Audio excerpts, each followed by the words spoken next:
Hi everybody, it's me, Sad Girl again. I'm back with another video, and today I want to talk to you guys again about a few of the things that I'm doing to give myself some sort of sense of control, some sort of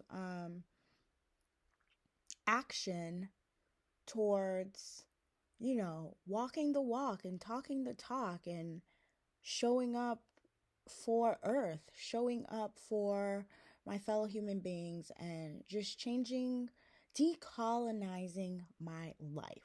Okay, so that's what this video is about. How am I decolonizing my life? Maybe you can get some inspiration from some of these things that I've begun to do. In case you are looking for ways, tangible ways that you can actually make a difference and sleep better at night.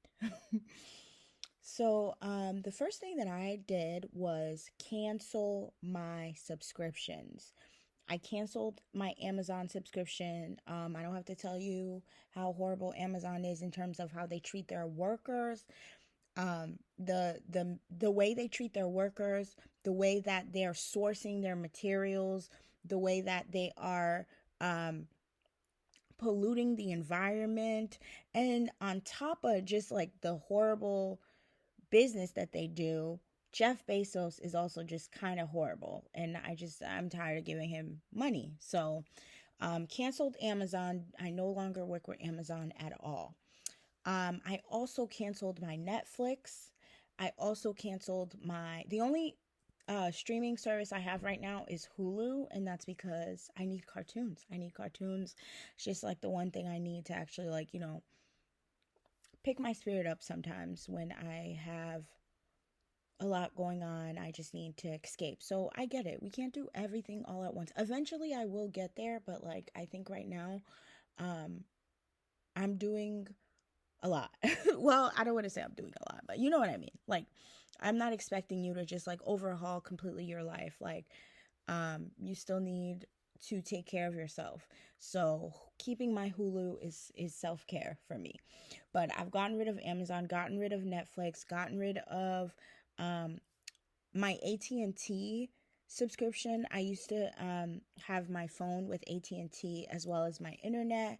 And I completely canceled the phone service through them, which is saving me more than $80 a month. I got a prepaid phone plan from Visible, which works through using Verizon's network. So they have 5G, they have everything. And it's nice because when you try to cancel your phone plan, which I've done before. I tried to cancel it before, but they send you to the cancellation department, and those people they say a bunch of stuff to psych you out, which I tried to do this 6 months ago. I was oh, I'm getting rid of it because it was so expensive. I was literally going bankrupt. I just literally did not have the money to sustain paying them, and I tried to cancel it, and they just said a bunch of stuff I was gonna lose this, I was gonna lose this. They kind of put you into this scarcity mindset of oh, you're not gonna, everything is gonna be so horrible if you don't have this. And it got to me at that time. I was weaker.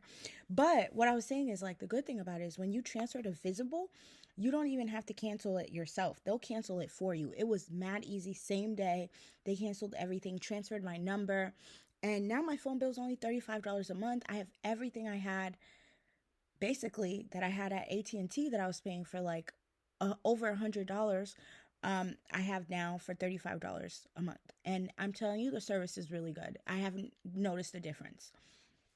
I didn't cancel my internet plan with them though, because the place I live at, the only available option I have for internet is AT&T. And I work from home, and so I I couldn't try anything weird. I just need reliable internet for work. So I had to keep the internet, but they're not going to get any extra money from me than what is required and forced of me because I live in this apartment. So I canceled my phone bill with them, and now I have a prepaid plan, saving money. What else have I done? I'm trying to think. So that was my phone bill. Oh, I have made a commitment to well, I've been made this, but I made a commitment to cancel fast fashion. Okay, I used to be a Shein queen. Okay, I was sheined down from my hair to my toes. Okay, and I really loved Shein because it felt like a playground for your fashionista. Like everything was available. I could build an outfit in my head from scratch and literally find every single piece that I needed on there. But I don't know, looking like a baddie compared to destroying the earth, it's just not really like something I'm willing to compromise on. So I still think I can be a baddie with secondhand things.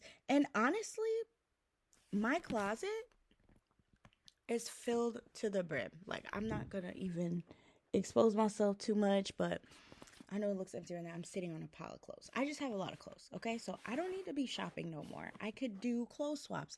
I could buy secondhand if I absolutely need it. But I'm actually having a lot of fun actually wearing the clothes that are in here. I still have a bunch of stuff from college that I used to love that I haven't worn in years. So I'm just having a lot of fun just wearing the clothes that I actually have, putting them in different layers, different patterns. And I'm just having a ton of fun. And yeah, so I made a commitment to not buying any brand new clothes for at least the next year. That at least the next year I will not be shopping at all brand new. Okay, I'm gonna have to pull up on Goodwill once in a while, just to scratch that itch, It baby steps. We're getting there, but for right now, I'm enjoying my clothes and I'm having a great time. So that's another commitment I made. No more fast fashion, no Fashion Nova, no Temu. I never shopped on Temu anyway, but Shein was my life. Okay, now I will say AliExpress, if you do your research, there are some vendors on there that are not that awful. But like I said, I'm committing to just not even overconsumption, removing overconsumption out of my life. So I don't need anything right now. I literally have everything I need. I do not need anything right now. So clothes wise, I am committing to not shopping for the next year. What else? I Sorry, I should have written a list like I did last time. Last time I took notes about what I wanted to talk about. Today I'm just kind of winging it because I thought everything would be fresh in my mind, but of course, I am struggling to remember what I got going on. Let me think. So that was the clothing. I talked about the subscriptions. Um, I don't shop at Target anymore. I try really not to shop at Walmart, but I'm also poor and sometimes it's the cheapest place to get stuff. I also shop at Aldi, so I try to get everything I can from Aldi, but then I do still get a few items from Walmart because it's just affordable and convenient. But I literally try not to shop there at all. I don't buy no extra stuff no more. It's just like I literally only do pickup if I absolutely have to get something from there, which honestly, I hate that I have to. I'm probably going to like if I had more money, I would completely just stop shopping there, but your girl be having to pinch stuff on $20 and sometimes Walmart is the only place. So I totally get it. And this is no judgment. Like I'm just telling you guys what I have been trying to do and able to do, and perhaps you can, even if it's just one thing from this list that is also works for you. And also another thing is like sometimes we got to let go of convenience, okay? Revolution is not going to be convenient. It's just not. So I'm even checking myself, like hearing some of the excuses that I'm making about like Walmart and about keeping my Hulu, which I don't know, is there something inherently I haven't heard anything about Hulu, but I think Fox might own them. I don't know. It's just like trying to let go of so many of these things, but then it's also like, God damn, I'm gonna be depressed as hell if I don't have my cartoons. I need my cartoons. And I tried to pirate stuff on my laptop, and now my laptop is literally no longer. This is my work computer that I'm using for this, but my actual computer is broken because I tried to like pirate stuff on the internet to watch stuff, and it just completely destroyed my computer. So I'm like, now I'm out of a computer. I that's the computer I was also making my music on, which it's still like works super duper slow, but it's to the point where like I don't even have fun making my music right now because that computer is literally so slow and it's just tearing me down. So anyway, I'm just saying like revolution is not going to be convenient. So that's something that I'm talking to myself about. But I also recognize that like I need to have some sort of joy. So I'm trying to keep as the least harmful things. So I got my Hulu. Sometimes I still shop at Walmart because I literally have no money. But what else? What else am I doing? I'm influencing, as you can see, as I'm posting on YouTube. I talk a lot on Threads. I am reading a lot. Reading is my life. Okay, I don't know if you know this or not, but if you don't have a Libby app, you need to get your Libby app ASAP. Okay, Libby app is an app. It's the library app that allows you to access ebooks, uh, audiobooks, magazines. I'm also subscribed to The New Scientist, which is a science magazine that publishes current data about climate change, about scientific advancements in the US and globally. So you can subscribe to news, right? Like actually peer reviewed news sources from actual journalists, actual data from scientists that have been peer reviewed. And so Libby is a great way to stay tapped into outside of the propaganda bubble of social media and the internet and the television. So yeah, if you don't have the Libby app, definitely get the Libby app. In order to access the stuff, you'll need to have a library card. So if you already have a library card from your local library, download your Libby app. If you don't, go get you one. A lot of the libraries, you don't even have to go in person to get an e-card. I live in Tennessee, and you can get an e-library card online for the Tennessee libraries. Also, I know that the Massachusetts libraries, like the Boston Public Library, you can get one online if you have a Massachusetts address. So just search around in your city or your state what libraries are available, and if you can get an e-card. If not, you can just go in person. Like, it's usually free. It takes like 10 minutes to get a library card. But I'm going to recommend some books that have completely changed me and my mental health, and my kind of radicalized me to get to this point of like having to make tangible changes for my own sanity, just realizing how embedded all of these toxic thoughts and the way I was living my life, how all of these things came together. So some of these books really like caused me to have this epiphany. Um so um sorry, somebody texted me. I got distracted. So what was I saying? Books. Okay. One, Stamped from the Beginning by Ibram X. Kendi. I know I said this in my last video, but I'm telling you guys, this book is so good. It's well written. It's smooth to listen to if you want to listen to the audiobook, which I was listening to the audiobook on Libby. It's an easy read. It could get a little much because it's so like it's maddening, it's sickening. It's all based off of like empirical data and straight up like documents and public documents that, it's just wild. You just need to read that book. You just need to read it. You just need to read it. Like, I can't tell you because I'm not the dude that wrote it. All I can tell you is that you need to read it, and you need to read it. So yeah, that book. Another book I read recently that absolutely completely radicalized me was Poverty by America by Matthew Desmond. That one also is available as an audiobook, and it's also a really good listen. You'll get through it pretty quickly. I got through it in like 3 days.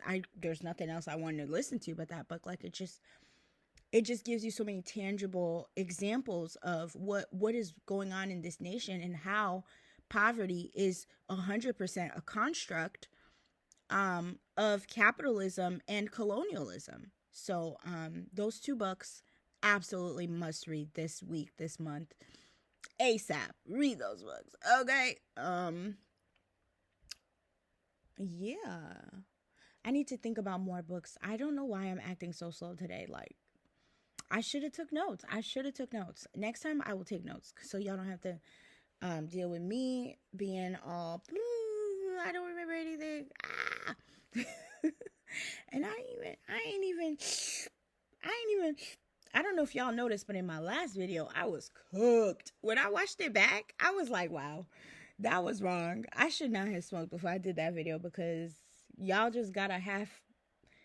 It seemed like I was being absent-minded, but I wasn't. I was just kind of, So I decided that I would not be doing that before I do my videos anymore, because I just want to be my full self, my full personality, and I don't want to be like half asleep during the damn video. So what am I talking about?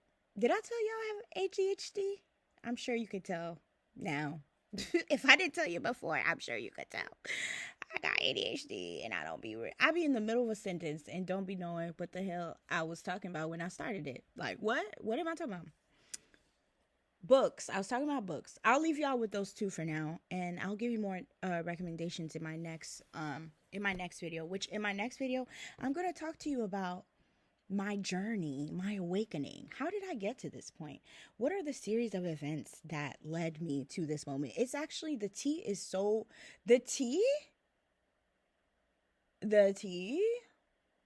Okay.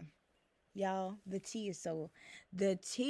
Okay, I'm gonna put y'all on to the tea.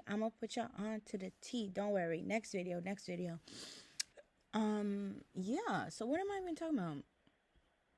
I feel like I spent 10 solid straight minutes in this video talking about absolutely nothing.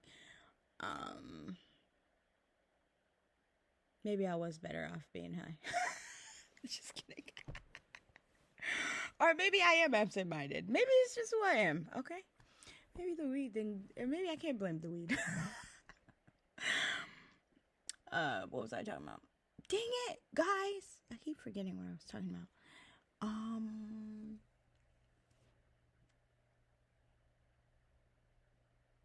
Yeah, I guess I don't got nothing else to say. Read those books. Here's some tangible examples of how to decolonize your life. But most of all, I want to say this one last thing. The most important thing that I would say for decolonizing your life is loving yourself, valuing yourself. Dun, dun, dun, dun. I wish I was good at effects. People be editing their videos and be putting, I'm going to get there one day. But for now, y'all just going to get these little talking videos, because I don't know how to do none of that. Okay? But what I was saying, love yourself, value life. We are living beings on this magical floating ball that provides us with water and food and light and joy. How magical is this existence? How magical is it that we get to wake up every day and call this place home? Wow. So decolonizing is all about centering life. To me, I think centering the flow of energy between living things and looking at ourselves as a connected network. Okay? Let go of individualism. When you see somebody that needs help, help them. If you have to make a choice between buying that fancy table or letting somebody borrow money or that, donating, whatever it is. I can't tell you how to live your life, but you know what I'm saying. In your heart, you know that if there's something that you can do that is not going to take from you, but will make the world of a difference for someone else, do it. When you do that, you are loving yourself, because you are treating someone how you wish to be treated. You're putting more positive energy into this beautiful universe of ours, and that's going to come back to you. Okay? I know today this video was all over the place. I didn't really have a plan. I just wanted to talk to you guys and share, what I've been doing. So, let me know in the comments if this was helpful. And yeah, again, I love you so, so much. And I'm so grateful for everybody who watches my videos. Thank you for commenting. Thank you for subscribing. And I hope that you'll stick around.